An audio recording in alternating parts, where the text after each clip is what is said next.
kalau lo di rumah lo cuman entertainment menurut gue ya. Lo butuh sesuatu hiburan ya lo nonton semua streaming platform yang ada. Tapi lo ke bioskop, you get the experience lo nonton di layar. Wow, lihat dia sampai setuju sama gue. Iya.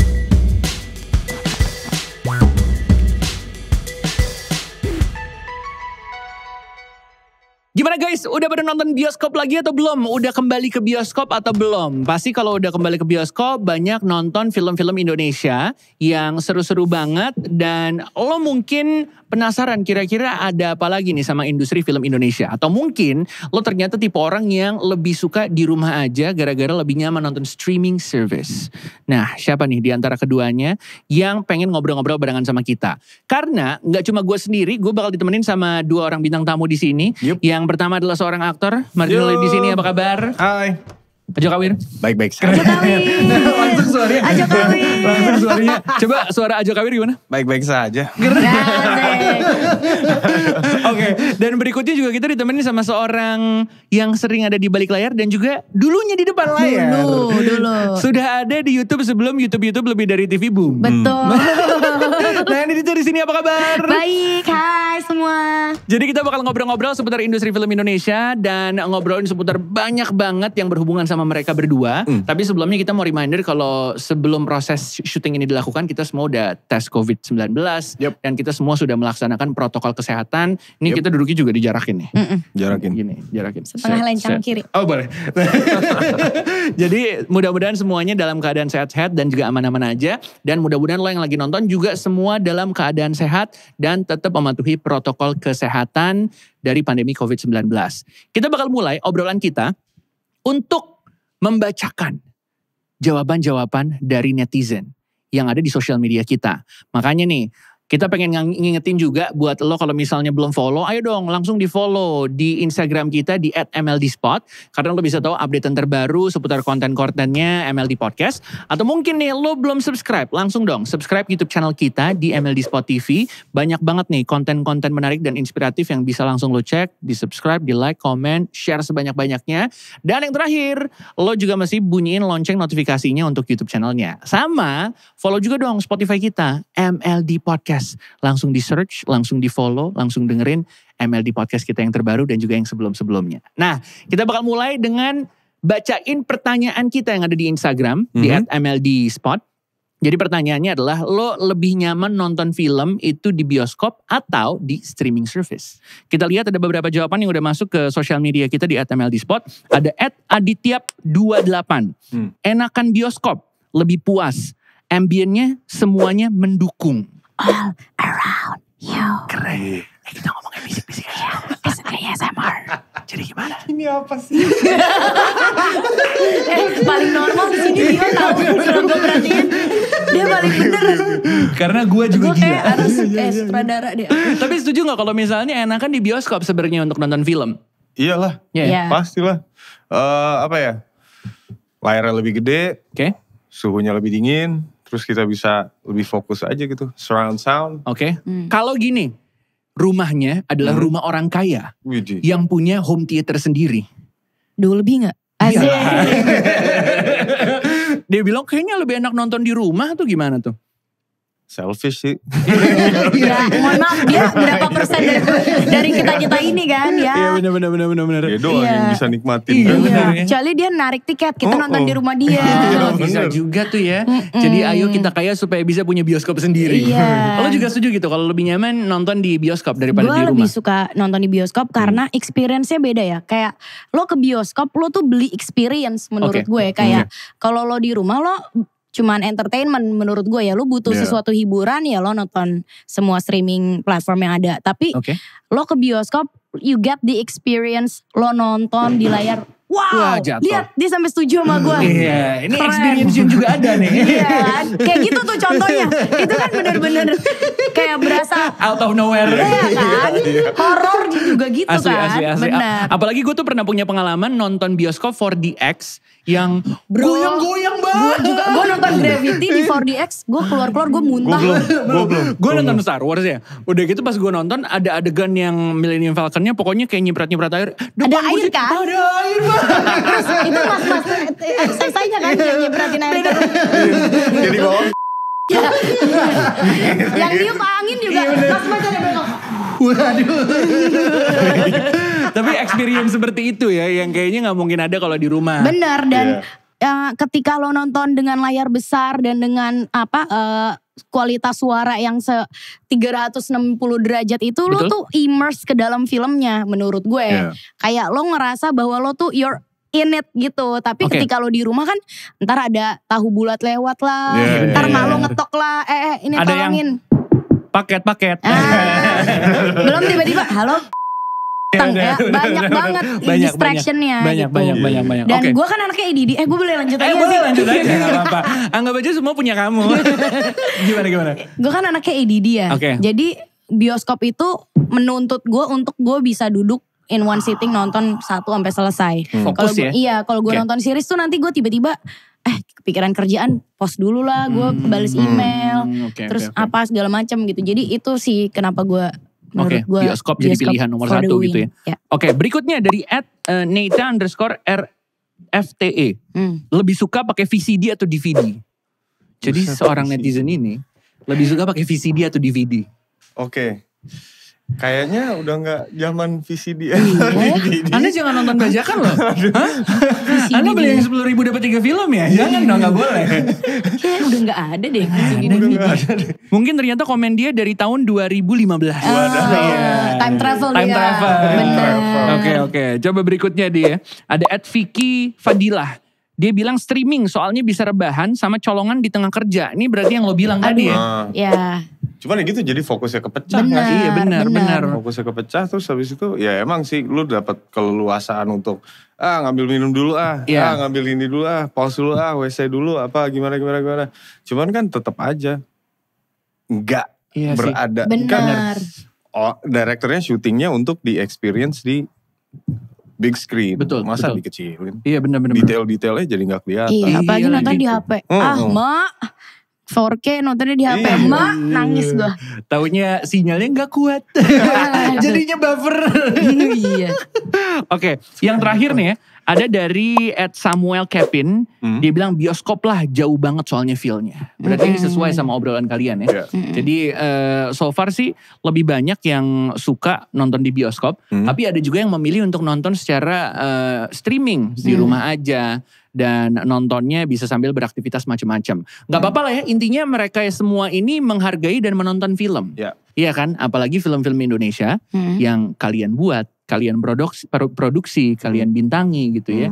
Yang masuk ke obrolan kita kali ini nih ya, ngomongin soal industri film di Indonesia. Pertanyaan berat. Boleh dijawabnya secara santai. Jadi menurut kalian spoiler itu gimana? Beda. Industri film Indonesia gimana? Jadi Spider-Man. Jangan dong. Jadi Spider-Man itu Peter Parker. Bukan spoiler, gak lucu lagi. Lanjut aja. Kita harus itu lucu. Untuk lu punchline-nya di belakang, pinter lo. Bener, emang hobi saya nge-host sama ngehina diri sendiri. Bener. Gimana nih soal industri film Indonesia dari kalian berdua, dari lu dan Leo. Lo yang akhir-akhir ini orang-orang kalau nonton film Indonesia ngelihat muka lo nih. Kadet 1947, seperti Dendam juga. Ngelihat industri film Indonesia dari sudut pandang seorang aktor gimana sih? Makin bagus berarti? Makin bagus lah, karena justru adanya pandemi itu kan semua orang di pressure kan. Dan ya potensinya manusia itu kalau under pressure baru keluar aslinya. Baru gitu. Apa sih ini artinya? Gitu. Blooming. Baru blooming gitu. So it's a good thing. Oke. Semakin variatif kayak misalnya sekarang kan lagi tayang tuh seperti Dendam, Uni. Itu 2 yang berbeda tuh. Satu surrealis, satu realis tapi tahun 80-an. Dan semakin banyak warna ya semakin maju. Oke. Semakin banyak warna semakin maju berarti ya. Jadi genre-nya gak mentok di situ-situ aja. Gak semua soal percintaan, hubungan keluarga, setan-setanan gitu ya. Jadi banyak macamnya. Kayak lo bikin film sci-fi juga ya kan. Kalau dari lo sendiri gimana? Dari orang di belakang layar. Tadinya di depan layar nih. Terus sekarang fokusnya di belakang layar nih. Banyak ya sih lihat video-video YouTube-nya ya zaman dulu ya. Iya, saya anak lama. Oh iya benar. Old school from the block gue. Jadi old school, old kids. Jadi zaman itu belum ada semboyan YouTube lebih dari TV Boom. Belum. Tapi udah di YouTube ya. Belum. Gimana tuh dari pandangan lo sendiri industri film Indonesia? Bukan dong. Sebagai anak lama, keren. Anak lama, keren. Lo nilainya gimana nih soal industri film Indonesia? Gue setuju sama Leo karena yang gue rasain sendiri ya itu sesimpel ketika teater biasa ditonton ya di teater gitu. Musikal biasa berbentuk ya udah teatrikal, kita nonton di GKJ apa segala macam. Tapi dengan adanya pandemi ini akhirnya kita semua dipush untuk bikin sesuatu yang baru yang bisa dinikmati oleh penonton tapi di rumah. Sampai akhirnya banyak para pembuat musical teater gitu mulai memberanikan diri untuk menarik experience nonton di teater jadi dibawa ke rumah yang akhirnya jadi terlahirlah banyaknya musikal film di Indonesia. Dulu kan film musikal di Indonesia dikit banget ya. Dengan Sherina, Tiga Dara, kayak kita bisa hitung lah pakai jari berapa gitu. Tapi sekarang pelan-pelan sudah mulai berani, gue boleh sebut Indonesia Kaya gak sih di sini? Boleh dong. Boleh ya? Boleh. Ya kayak contohnya Indonesia Kaya gitu. Mereka berani banget untuk bikin dongeng-dongeng atau kayak apa? Ya dongeng-dongeng cerita daerah, cerita rakyat, cerita daerah yang dulu kita dengar itu dibawa menjadi sebuah musikal dan banyak banget ternyata generasi di bawah kita yang sama sekali nggak terekspos dengan itu kayak, hah apaan tuh bawang merah bawang putih itu kayaknya zaman kita gitu. Iya benar. Terus Roro Jonggrang itu apa gitu. Tapi dengan mereka ngangkat Indonesia Kaya berani ngangkat dan ditaruh di YouTube dan banyak anak-anak muda yang of course obviously YouTube kebanyakan kan anak-anak muda ya yang nonton akhirnya jadi mereka juga jadi punya interest tinggi terhadap folklore Indonesia gitu. Dan itu juga jadi ngasih kesempatan buat orang-orang yang tadinya gak mampu untuk beli tiket untuk nonton di teater akhirnya bisa ngerasain more or less kayak gini ya kira-kira kayak kalau nonton musikal theatrical musical itu gitu karena kan sebenarnya teater itu kan gak murah ya tiketnya kita semua tahu gitu dan itu tuh menurut gue hanya orang-orang yang privilege yang bisa beli itu kayak dulu aja gue ngerasain banget untuk gue bisa menonton Laskar Pelangi gitu tuh kayak gue harus nabung dulu karena tiketnya di atas 300 ribuan gitu kan. Dan sedangkan kalau bioskop cuman 30 ribu, 40 ribu, 50 ribu lu bisa nonton. Of course beda gitu dan memang secara production pun beda. Tapi dengan adanya si Indonesia Kaya ini ngebawa at least kita mulai timbul rasa keingintahuan dan cinta kita terhadap teater. Termasuk gue salah satunya. Karena dulu gue gak gitu banyak terekspos. Yaitu karena pertama gue gak banyak tahu juga. Dan kedua juga memang mahal gitu. Bukan sesuatu yang murah gitu kan. Betul. Dan sekalinya ada pun sold out gitu. Gak mudah untuk didapat tiketnya gitu. Dan ya itu jadi gue sangat amat bangga. Jadi perkembangan zaman juga bagus ya? Kayak di satu sisi banyak kemajuan yang terjadi. Betul. Makin banyak akses buat kita bisa ngelihat berbagai karya-karya yang tadinya mungkin yang tadi dibilang sama Naya agak segmented mungkin cuma golongan-golongan tertentu gitu ya. Tapi kalau sekarang nih kita masuk ke layanan film streaming. Contohnya seperti yang udah kita tahu lah. Gak tahu. Gue pengen ketawa tiba-tiba. Ya pengen aja. Gue juga jadi pengen ketawa lagi gara-gara dilihat dia ketawa. Gue jadi mikir apa yang salah sama gue. Kayak ngasih gue kode gitu kan. Dia ngasih gue kode apa ya gitu. Nih ya, banyak sekarang layanan untuk menonton streaming. Kita punya Netflix atau mungkin ada layanan film lainnya atau mungkin gini kayak Nurbaya lo itu ditayangkannya di YouTube kan? Salah satunya gitu ya, salah satu aksesnya gitu ya. Berarti bisa dibilang streaming service adalah musuhnya bioskop. Setuju gak? Not really sih, menurut gue beda platform men. Kenapa enggak? Padahal enggak, menurut gue tetapnya beda platform karena ya itu gitu, experience-nya aja beda. Menurut gue itu gak apple to apple. Kalau misalnya misalnya YouTube sama streaming service, yes, lo bisa bilang itu saingan. Karena sama-sama digital. Sama-sama digital, sama-sama lu nonton, cara nontonnya, behavior untuk menontonnya tuh sama. Tapi teater tuh beda, nggak bisa disamain menurut gue. Oke. Kalau lo sendiri gimana? Setuju gak tuh? Mungkin kalau misal gue pribadi ngelihatnya sih, streaming tuh musuhnya lebih ke TV gak sih? Oke. Ya betul. Tapi kalau streaming yang juga ngasih film gitu loh. Jadi sama nih di layanan streaming service ini kan, dia muterin film juga dan ada juga banyak yang originals dari mereka gitu ya. Kayak Netflix punya Netflix originalsnya, atau mungkin banyak nih layanan streaming service lainnya yang mereka bikin film atau series dan itu khusus untuk di aplikasi mereka. Jadi kita nggak bisa nonton di bioskop nih. Sementara kayak contohnya nih, orang ini ngefans banget sama lo nih, suka banget acting lo ya. Tapi ada satu karya lo yang gak bisa ditonton di bioskop, bisa ditontonnya di aplikasi ini. Tuh ngebuatnya jadi kayak musuh dong berarti. Iya sih.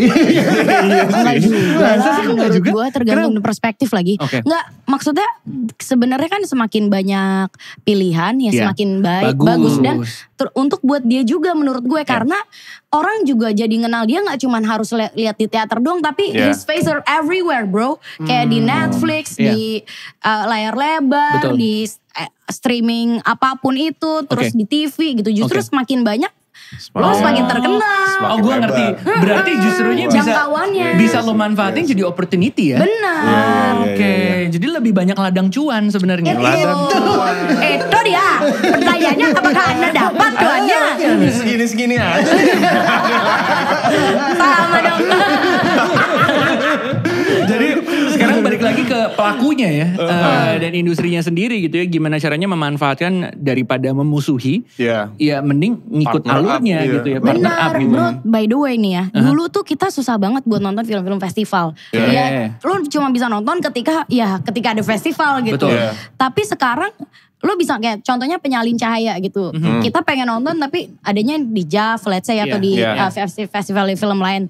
Tapi karena adanya platform digital kayak Netflix gitu. Akhirnya dia bisa masuk Netflix dan kita bisa nonton gitu. Itu menurut gue membantu banget untuk filmmaker lain yang gak punya kesempatan untuk bikin film heavy production dengan promosi yang heboh untuk tayang di 21. Tapi dia punya platform lain gitu, punya ruang lain. So menurut gue sih tergantung kita ngeliat perspektifnya di mana ya. Tapi gue nggak merasa itu sebagai saingan kalau gue personally. Kalau lo berarti ngerasanya jadi opportunity baru gitu? Gue ya apapun yang mendatangkan cuan. Nih tapi dengan bertambahnya akses gitu ya, let's say YouTube ada, streaming service ada, ngebuka juga kesempatan buat orang-orang untuk bisa berkarya. Betul. Dan juga ngebuka kesempatan untuk orang-orang bisa berakting. Oke. Kita ambil contohnya gini. Zaman dulu nih mungkin sebelum adanya social media celebrity ya. Lo mau jadi aktor, lo sekolah, lo casting, lo apa segala macem. Sekarang nih lo udah jadi social media celebrity. Oke, lo main film gue dong. Lo ngerasa itu jadi threat gak buat lo? Enggak. Biar gimana pun juga gue ngerasa gue bawa bobot yang beda. Oke. Karena kan enggak. Martina Rio. Bobotnya berbeda. Bobot yang beda. Jadi cara aktor buat gue sih, gue pribadi itu berterima kasih banget lah sama Mas Lukman, Mas Bayu, Mas Rifnu, Mbak Asti. Itu mereka ngajarin gue untuk gimana caranya ngebedah skenario. Itu kan udah ada yang menulis. Dan selama gue membedah skenario itu, ya read in between the lines-nya itu ya. Dan gue yakin sih, I don't think a lot of people knows how to do that gitu. Jadi nggak terlalu banyak orang yang ngerti. Kayak contoh, kamu mau kemana? Saya mau ke MLD Podcast. Nah sebelum itu kan, sebelum itu ketika lu berdialog, gue mendengarkan statement lu, dan abis itu gue memberi reaksi, baru abis itu gue ngeluarin dialog gue selanjutnya. Nah, in between those lines-nya yang orang-orang gak banyak tahu gitu. You get it? Gitu. Bukan hanya... Jadi itu skill dong? Itu skill. It's a skill. Jadi banyak orang-orang yang lack of skills tapi main Well, I'm not saying lack of skills, lebih ke kurang experience dan mungkin dianggapnya itu satu hal yang ringan, sebenarnya enggak gitu. Ya, atau mungkin dia rasa memang udah cukup. Ya, emang cukupnya segini gitu. Dan menurut gue juga gak bisa disalahin aktornya juga ya. Itu juga tanggung jawab sutradara sebenarnya. Gue gak suka kalau misalnya kayak, kok ini aktornya gak bagus mainnya. Menurut gue, gue sebagai sutradara pasti gue merasa itu salah satunya salah gue juga. Kenapa lo memilih gitu ya? Bukan itu. Namun berarti gue sebagai sutradara gue gagal ngedirect dia. Gue pasti merasa kayak gitu. Jadi gak selalu semuanya itu salah pemainnya kalau menurut gue. So ketika let's say misalnya ketika ada seorang pemain yang mungkin dia bukan dari jalurnya aktor, bukan aktor dan gak pernah ikut kelas acting, tapi gue memilih dia untuk ada di situ, ya itu tanggung jawab gue gimana caranya supaya dia bisa memahami karakternya, menghidupkan karakternya dan ya bermain dengan sejujur-jujurnya gitu. Itu tugas gue sebagai sutradara gitu. Kalau dia nggak ngedeliver itu ya gue yang gagal. Kalau gue selalu ngelihatnya itu. Jadi kalau orang, gue kurang gitu suka kalau orang hanya menyalahkan aktornya saja. Karena it's a teamwork. Bukan salah aktornya, bisa jadi salah sutradara, bisa jadi salah editornya, ngedit, bisa jadi kan? Kayak patah emosinya. Banyak banget karena film itu tuh banyak banget elemen-elemen dan yang lo nggak bisa cuma lihat dari satu sisi doang. Film bagus tuh nggak cuman kayak directornya keren, gak juga tapi kayak the whole team itu bekerja buat itu gitu. Kayak DOP-nya, art directornya, pemainnya, editornya. Salah editor bisa jadi salah cuttingan juga. Emosi. Nafsu. Ya, di sini gue ngebelain Leo di sini ceritanya. Bisa jadi salah orang yang nggak di depan layar. Iya, gitu. Benar. Ini menarik lo ngebahas soal ini. Karena kalau kita ngomongin soal film, sebuah karya gitu ya. Ini ngomongin soal teamwork. Emang benar kalau di Indonesia tuh belum terlalu banyak coloris yang bagus. Makanya banyak post-pro yang dilakukan di luar negeri. Bener gak tuh? Enggak juga sih. Enggak juga? Enggak. Masalah waktu aja. Iya benar. Shut. Kalau ada waktu ada. Iya betul. Tapi bagus-bagus tuh SDM-nya di Indonesia sudah seperti apa sih? Kan kita mungkin cuma taunya dari direkturnya. Atau mungkin taunya dari aktornya tuh udah pasti. Di balik itu apakah SDM-nya sudah bagus? Gue merasa kita udah cukup mumpuni untuk bisa bersaing ya. Kecuali mungkin CGI gitu-gitu. Itu pun sebenarnya bukan salah... bukan karena skill tapi karena waktu aja. Iya. Gitu. Jadi kayak kalau kita dikasih waktu yang sama yang lain, gue yakin kita bisa. Gue yakin 1.000.000% kita bisa, men. Bedanya kita cuma budgetnya cuma 10% atau 5% gitu kan. Tadi ngomongin waktu kok jadi budget ya? Astagfirullahaladzim. Aku bodoh. Ini kan harus agak di-cut dikit nih. Gue jadi takut gak di-calling abis ini. Enggak dong. Enggak ya. Jadi masalahnya ada di waktu. Benar, balik lagi. Jadi hanya waktu yang menjawab. Tapi lo setuju gak? Setuju banget. Skillnya udah ada berarti. Gue punya satu teman. Ini tuh ada namanya Bang Ari. Dia tuh salah satu mentor gue juga lah. He's an animator. Dan itu kerjaannya bagus banget. Asli bagus banget. Cuman ketika dia ditawarin satu project dan waktunya gak cocok ya dia gak punya waktu untuk kerjain waktu. Dengan sesempurna itu ya. Gitu. Ada waktu ada barang. Ada waktu ada barang. Maksudnya ngerti kan? Oke. Nih orang-orang di sini kayaknya banyak yang wondering nih kira-kira kita lagi ngomongin apaan sih? Ngomongin siapa sih? Udah gak usah wondering, gak usah kepo sosial medianya siapa. Udah keponya sosial media kita aja. Langsung di follow di @MLDspot biar tahu update terbaru soal MLD Podcast. Langsung subscribe YouTube channel kita dong, MLD Spot TV, buat tahu video-video MLD Podcast sebelumnya dan konten-konten menarik lainnya. Dan jangan lupa langsung follow MLD Podcast buat dengerin podcast-podcast kita yang terbaru dan juga yang sebelum-sebelumnya. Ini ngomongin social media.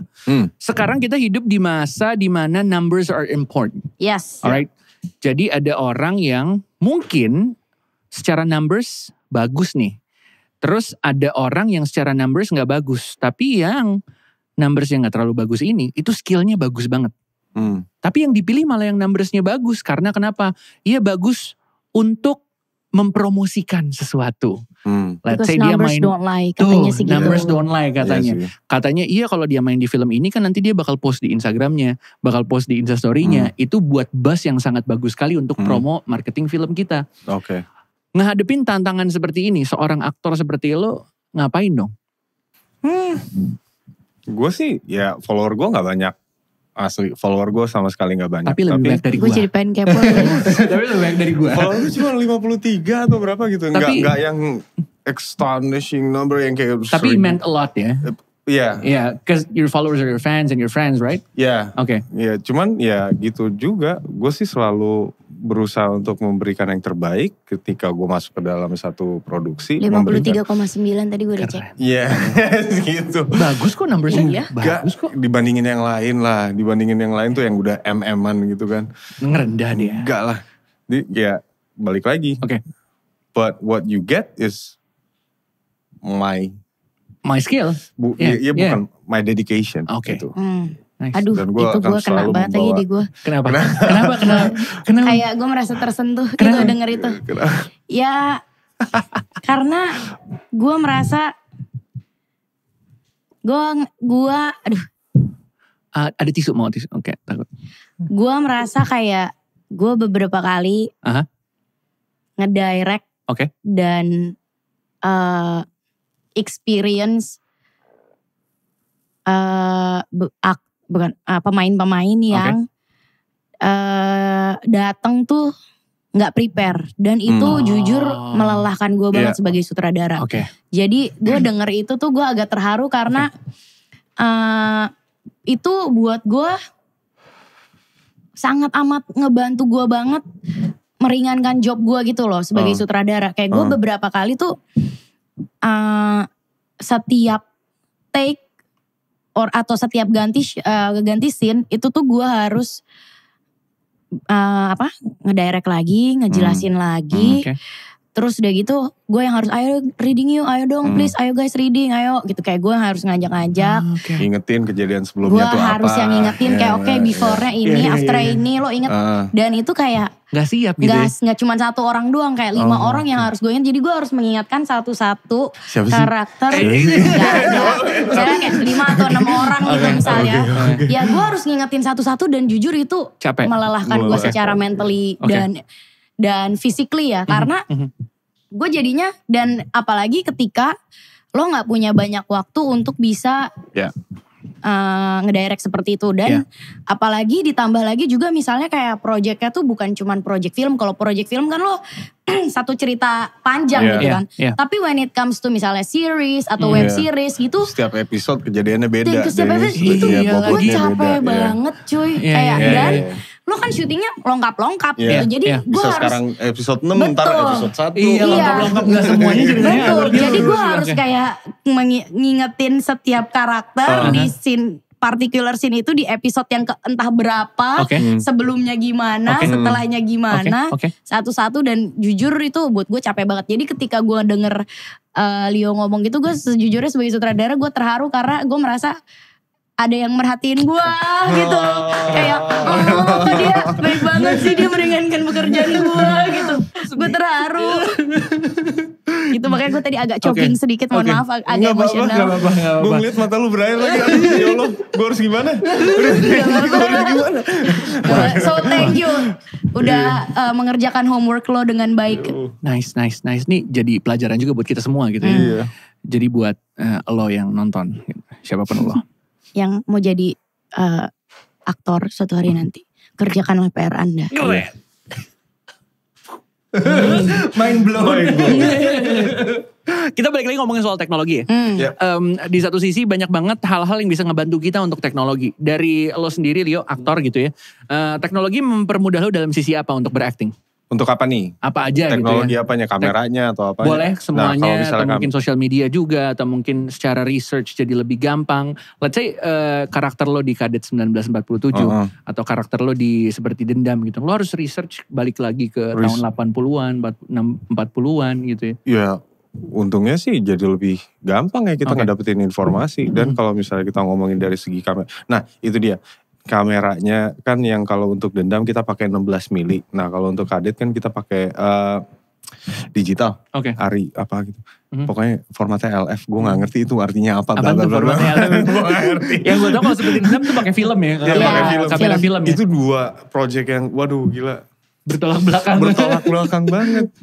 Kalau di dendam kan waktu itu gue rehearse-nya bisa berkali-kali, take-nya cuma dimaksimalin 3 kali. Oh, supaya gak ngabisin roll. Terus giliran di kadet, gue mau nge-take berapa kali, seenak jidat gue aja. Gitu, paling kejar-kejarannya matahari kan. Terus abis itu ya jauh lebih gampang. Kalau untuk disiplin gue lebih setuju dengan cara yang lama. Betul. Untuk disiplin. Tapi kalau untuk keleluasaan, setuju yang sekarang sih. Gitu. Jadi lebih efisien. Dari lo gimana? Ya bener sih, gue sih belum pernah nyobain ya untuk shooting gitu celluloid. Ya, tapi I can imagine ketika lo punya keterbatasan, punya limitasi terhadap kita apa segala macam ya lo mau gak mau harus pre-rehearse. Terus semuanya harus benar-benar well prepared gitu. Dan lo gak bisa tiba-tiba kayak eksplorasi di tempat, baik gue mau coba. Gak mungkin, lo bisa dibunuh.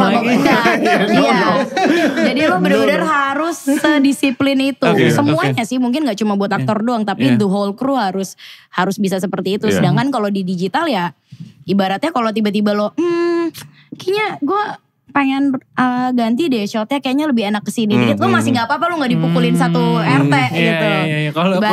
Kalau lo yang shoot seperti dendam tuh udah gak bisa ada last minute change gitu tuh gak mungkin kayak sekali lagi ya buat cadangan. Gak mungkin kan. Kalimat itu gak keluar kan. Kita cus ya sekali ya. Udah oke nih, tapi sekali lagi ya gitu. Gak ada, itu gak ada. Jadi BM-nya jadi berkurang. BM-nya berkurang. Kalau ada ekstras yang fail gimana? Ngamuk gak tuh? Enggak sih, gue paling oke, semangat guys. Enggak, maksud gue yang lain di set. Yang lain yang di set. Nah itu enggak ada sih, untungnya enggak ada yang fail. Karena rehearse-nya banyak. Kebayang gue kalau aktor pasti enggak mungkin lah. Tapi kalau extras tuh kadang suka ada aja yang lucu gitu kan.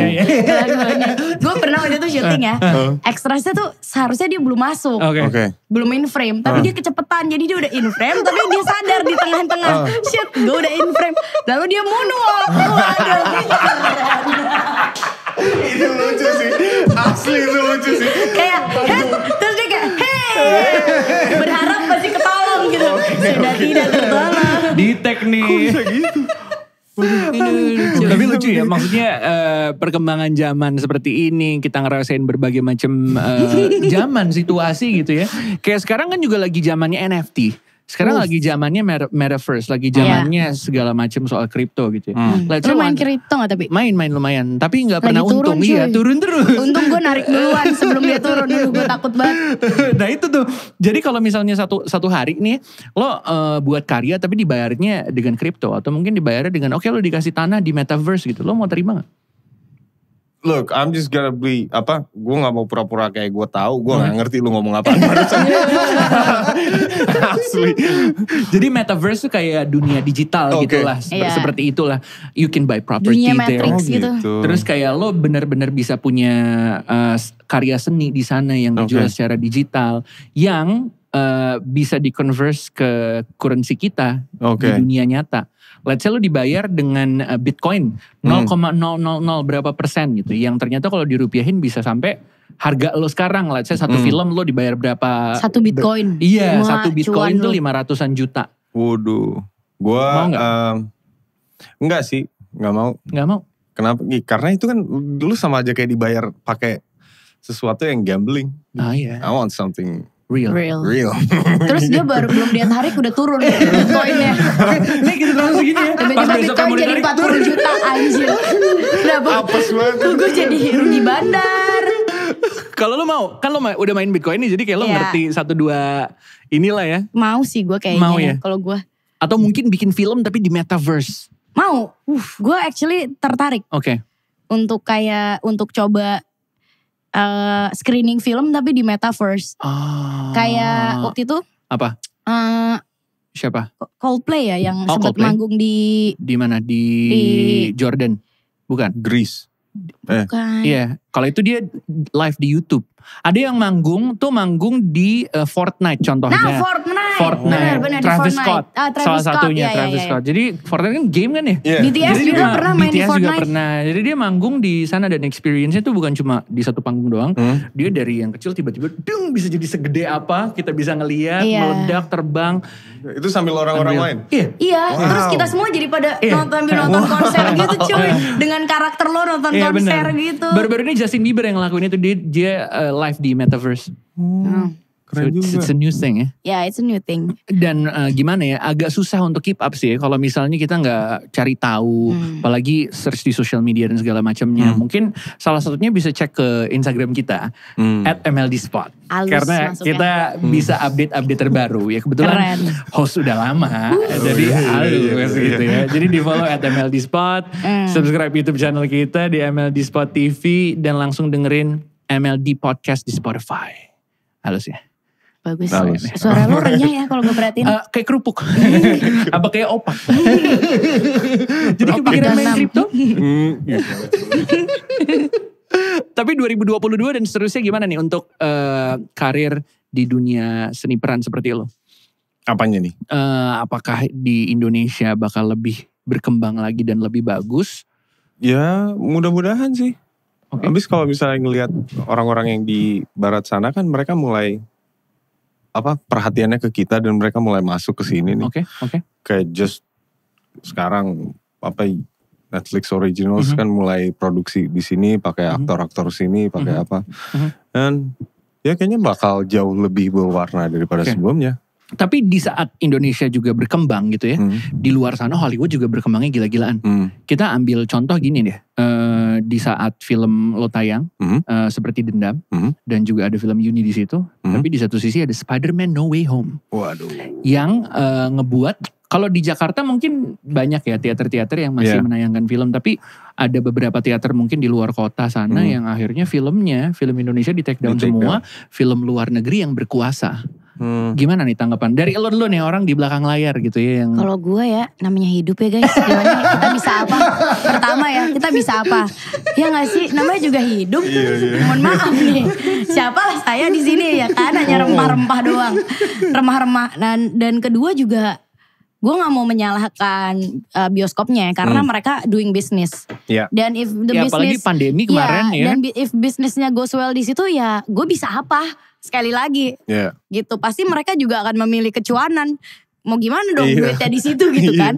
Walaupun gue sebagai filmmaker pasti gue sedih buat teman-teman filmmaker gue yang berharap maksudnya filmnya mungkin bisa bukan yang udah gak ada penonton juga, masih oke kok gitu, masih doing well. Tapi karena mereka Spider-Man akan membawa kecuanan lebih banyak, jadi diturunin gitu kan. Cuman ya itu ya balik lagi, kalau gue sih ya tipenya yang kayak ya udahlah, namanya juga hidup, gimana ya udah kita bisa apa. Lo kemotivasi gitu gak? Pokoknya suatu saat gue bikin karya yang kalau disandingin sama film-film Hollywood, karya gue gak di take down. Termotivasi. Tapi sadar dengan waktu. Enggak, tapi gue sekarang jujur gue lagi gak di fase ada di situ sih sebenarnya. Gak di fase ambi berarti?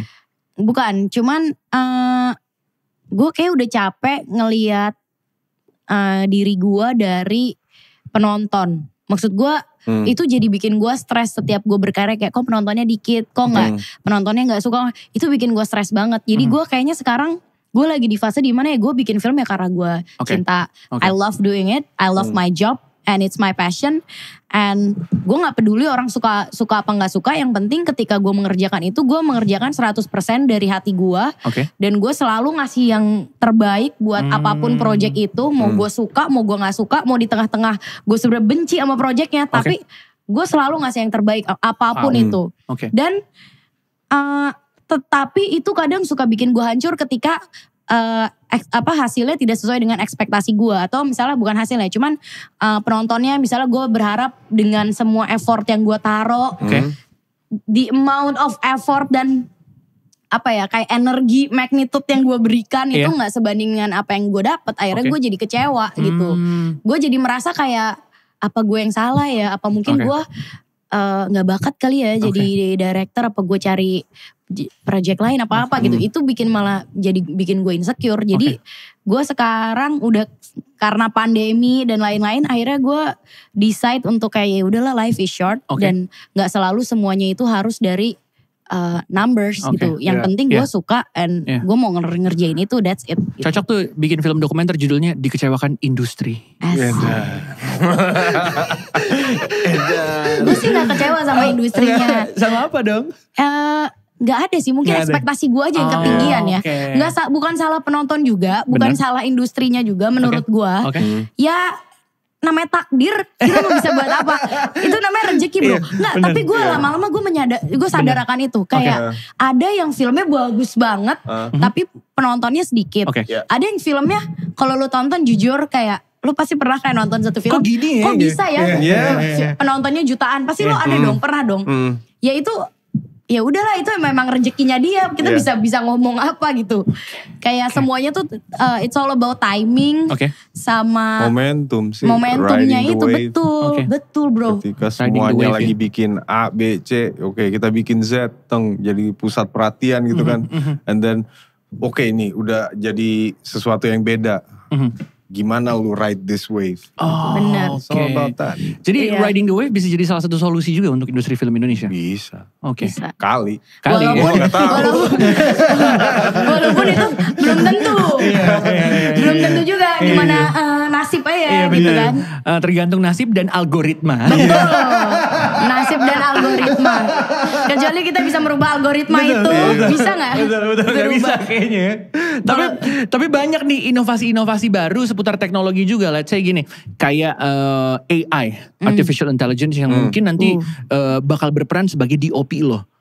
Atau mungkin Artificial Intelligence yang berperan sebagai aktor. Nih ya, kita ngelihat ada beberapa contohnya, ada beberapa film, balik lagi gue ke Netflix salah satunya. Ada sebuah series yang namanya Love, Death Robots. Ya tahu gue. Ya kan, itu gua semua episodenya, itu mungkin cuma 3-5 menit kali ya. Tapi aktornya semua animasi. Oke, gue mau kasih contoh. Nih gue bakal ngeliatin lo beberapa akun Instagram. Nah, yang pertama ini mungkin ya. Nggak, bro boleh diterangin dikit gak? Oh, udah boleh. Nah, nih ya. Nih, Lil Miquela. Nih ya. Dia social media influencer lah, bisa dibilang kayak gitu ya. Tapi dia gak nyata. Ada lagi Bermuda SB. Lagi. Seperti ini mukanya. Tapi dia gak nyata. Dia tuh cuma digital. Dan dia, atau mungkin karakter-karakter seperti ini, bisa dibuat sebagai seorang aktor. Dibikin ekspresinya sesuai sama kemauan director atau sutradara. Ngeri gak? Tapi dia tetap butuh voice actor juga gak sih? Iya sih. Tetap butuh Martino Leo untuk menjadi voice actornya. Itu perempuan. Maksudnya kalau cowok. Tapi lu kan aktor, lu pasti bisa. Masa suaranya lagi.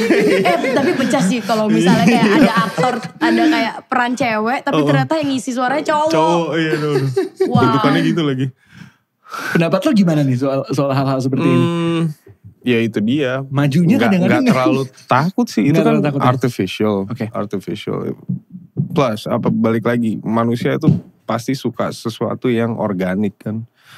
Nah kalau misalnya si artificial itu gak bisa organik ya udah. Lewat gitu aja. Just another trend. Just another trend. Human touch itu berarti penting sekali. Penting sekali. Gitu ya. Setuju gak? Malah justru menurut gue Gue lagi ngomong menurut gue ketidaksempurnaan itu yang membuat segala sesuatu sempurna. Me with my flaws, you with your flaws. It makes it perfect.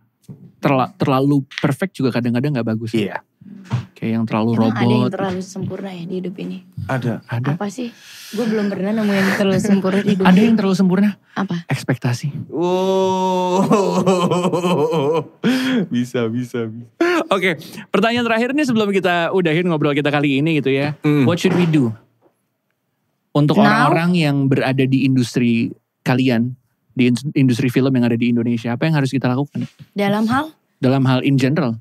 Enjoy life, man, because it only happens once. As an actor? Apalagi striving actors out there. Striving actors. Trying to make it big.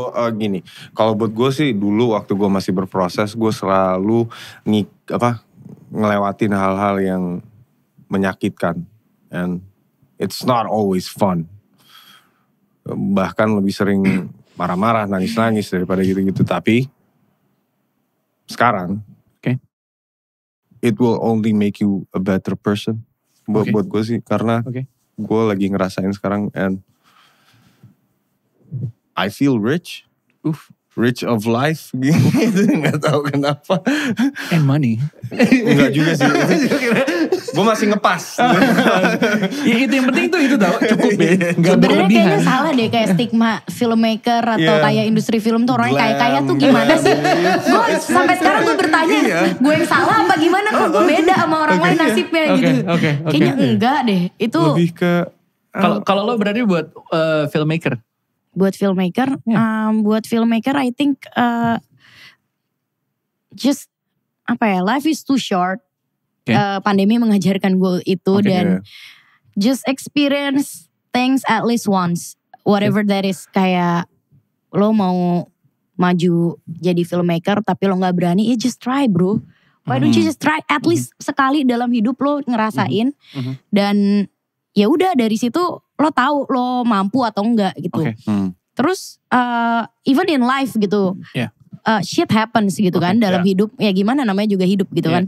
Dan gue dulu mungkin ngelihat dari sisi perspektif lain yang kayak gila gue capek banget. Kenapa ya ada aja masalah bla bla. Tapi setelah gue rubah perspektif gue, I feel thankful dengan apapun hal yang terjadi dalam hidup gue karena experience itu yang membuat gue kayak sebagai sutradara. Karena banyak hal yang pahit dan yang manis yang gue rasakan sebagai manusia sehingga itu menjadi modal gue sebagai sutradara untuk ngedirect pemain gue dan untuk menaruh rasa di setiap adegan di film gue. Setiap adegannya. Iya, jadi kalau dulu mungkin gue ngerasanya kayak kan. Tapi kalau sekarang kayak ya udah namanya hidup yuk kita jalanin dan ya udah gue berusaha take as much rasa dan experience yang bisa gue sedot, yang bisa gue ambil dan gue benar-benar resapi semuanya supaya suatu hari nanti mungkin ketika gue bikin film mungkin rasa itu perlu gitu. Oke. Yang terakhir, film nggak akan bisa dinikmati tanpa penonton. Betul. Buat apa bikin film kalau nggak ada yang nonton? Betul. Buat yang bisa menikmati even cuma satu orang, even yang lagi dengerin kita yang mungkin cuma satu orang gitu ya, yang lagi mencerna obrolan kita di sini. Untuk penonton Indonesia, gimana nih pesan kalian? Agar film bisa maju. Ya, betul. Agar film, udah baca tadi. Udah baca prompter. Agar film Indonesia juga bisa maju dan industrinya juga bisa maju. Pesan buat mereka apa? Sebenarnya kalau buat gue sebagai filmmaker, yang membuat industri itu sehat itu adalah two way ya, kayak dua arah. Yaitu adalah kita yang bikin dan orang yang menonton. Ketika lo masih menonton dibajakan, di situs-situs ilegal, artinya industri kita gak akan pernah bisa sehat. Karena satu-satunya cara untuk bisa bikin film Indonesia semakin epic lagi, semakin keren lagi adalah kontribusi kalian terhadap film kita semakin banyak yang nonton. Artinya investor pun semakin percaya untuk bisa menaruh investasinya ke industri film. Yang artinya more money. Yang artinya budgetnya pun semakin besar. Budget besar bukan masalah gaji doang buat gue. Tapi masalah produksi iya dari skala produksi, skala hasilnya gitu. Itu tuh juga ngaruh banget gitu. Semakin ya kita semakin bisa banyak sebagai filmmaker, kita semakin bisa banyak explore dari segi cerita gitu. Karena selama ini mungkin ya karena budgetnya terbatas, kita mainnya cerita yang simple, yang secara budget mungkin nggak. Yang secukupnya. Ya secukupnya aja gitu. Kita berusaha untuk main di ranah-ranah itu gitu. Tapi mungkin in the future ketika makin banyak orang yang nonton dan kepercayaan investasi-investasi yang di luar bisa masuk ke sini mungkin atau bahkan yang di dalam pun juga berani untuk menaruh nyawanya ke situ. Disitulah dimana industri kita akan maju. Jadi teman-teman tolong stop nonton film bajakan. Gue capek banget film gue dibajakin mulu. Guys help. Series gue dibajakin di TikTok tau gak lo. Ada orang terus dibikin part-partan ya. Ada orang ngebajak series Imperfect di TikTok sampai ada part 23.